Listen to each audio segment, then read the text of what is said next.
access to removal tools are things like Voodoo Doll, which can get answered by, say, a Sap. So Rase doesn't really have many good options to answer this Van Cleave. It looks like he's going to at least take a hit or two. That you end up in a situation where you don't necessarily have the ability to finish that off, but Wow. Viper, he's banking on the fact that, okay, unless there's a polymorph here, this is going to do 20 damage with this this Van Cleave. That's right.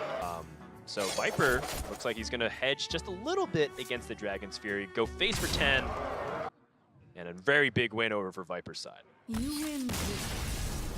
Get the quest done. We're definitely seeing Dry Whisker Brawl this turn. It's going to be 24, and there's two good outcomes for Rase here. One, obviously, his minion surviving is the best. The other being both. Oh, the healthy Giant. Yeah, that really bad outcome is Giant living. So he's going to go for it again. See if the Giant remains the bare-knuckle brawler. Oh, no.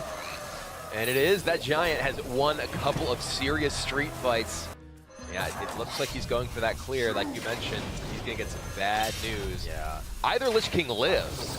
You know, he still has to win a 50-50 for this to even give him a chance of survival. And even then, there's lethal in Viper's hand. He thinks he is safe, but Right, Hellfire and Death Coil will end the series. Viper takes it against Rase and sends the Brazilian player to a lower bracket. An excellent series. Hydra that we see here could be very scary indeed for AU. Taking Raptor Hatchlings with this deck off your Builder Beasts. Lifesteal Rush, deal 2 damage to everything. That's a lot of healing. Dream. The absolute dream from Blood Trail. That is insane. Forget Builder Beast. Blood Trail just built a Reno. And how does AA deal with this outside of an Alex Straza off the top? Set, take 3. Nope, just kidding. Back at 30. That's just it. This deck's stupid. As Blood Trail manages to equalize, we're going to our second game 5 of the day, and we are only 2 series in. But that's what cards like Zola was also for as well. So I don't necessarily buy it that Murmuring Elemental makes the deck more consistent with the but I mean, I get where they're coming from. if you are aiming to beat the control decks and you think, okay, I'm going to be playing against the control decks that aren't going to threaten to kill me, so I don't need this potential extra Keleseth pressure, he's going to go for it, though. He plays the Twilight Drake, so... Oh, the Earthshock! Oh, God. I just have this weird cosmic ability to say a card just appears. Boy, I was thinking about Farsight, but you know, he does need to play the Life Drinker anyways. Might as well. Frozen. Nalguidan gains a bunch of life, and Yuyi will get to suffer the fate of everybody on turn 1 of the Witchwood expansion, or day 1 of the Witchwood expansion, which is Shudderwalk destroying everything.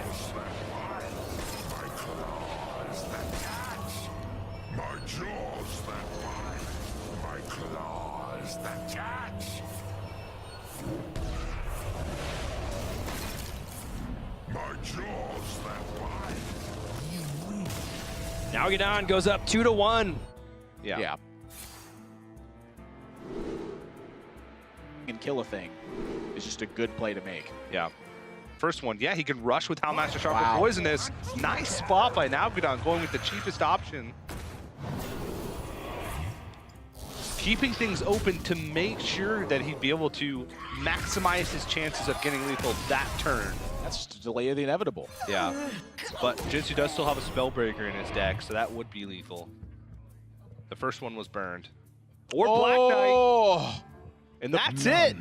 Black Knight shreds a 412. An anti-magic shell for an over 30 damage turn. Jinsu crushes game 4 and moves on 1 match away from advancing to the top 8. Man, that's her. But now, since he did go for the Doomsayer plan and not the Murmuring Elemental plan that you suggested, never mind. Forget that thought. 0 mana Gluttonous Ooze off the top gives Lee all the freedom he needs to play that Murmuring Elemental Life Drinker and be 100% safe from everything.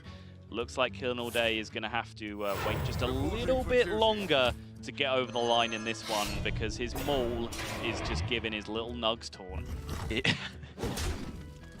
speaking of good top decks compared to terrible top decks, Killing gets just about the worst that you could expect there. But in terms of good top decks, there's really not much he even has left.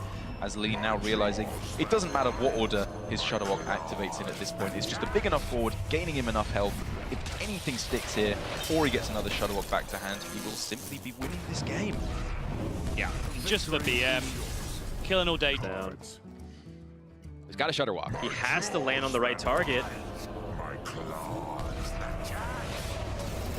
Oh, face. Ooh, oh, but he gets another chance. Yeah, he does.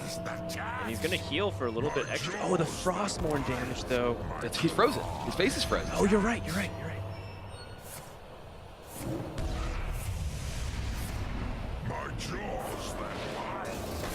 Oh no! And that's just lethal damage Yeah. for Turner remaining on the board. So the 2 Glacial Shards did not prevent any damage, and Turner. Turner has Swipe, Savageur, and Hero Power. There's 11 on the board, plus 8 from the Savageur is 19. Swipe Oh, is second 23. Savageur. Oh, yeah, and you know, this is a really big win again for Turner. Dog says that he knows he's unfavored based off a lot of the numbers, but the one opponent that he felt good against was Turner in this group. The other 2 members, not so good. And right now, the series is also... Backstab can get him through, Cold Blood can get him through, Leroy can connect to face, any mana he wants to be able to push through, and most importantly, Jinsu is going to end up with the 2-0 record in the group, and it is that even lock, which is potentially proving to be... Well, Pyromancer Lightning Storm lets you attack the Black Knight into something. So Oh, you're right. it definitely does. Keeps his mana a little bit more flexible. Sure. And then also, if he gets a 3 on this Twilight... Oh, does it Actually, I matter? think, yeah, this is actually getting guaranteed cleared as well. Okay. Yep. Nice. But even without it, he just didn't have enough pressure because of all the stall that the Shudderwock Shaman had. These are back-to-back matchups that Killen was favored in, but Bunny Hopper should be able to close it out with this.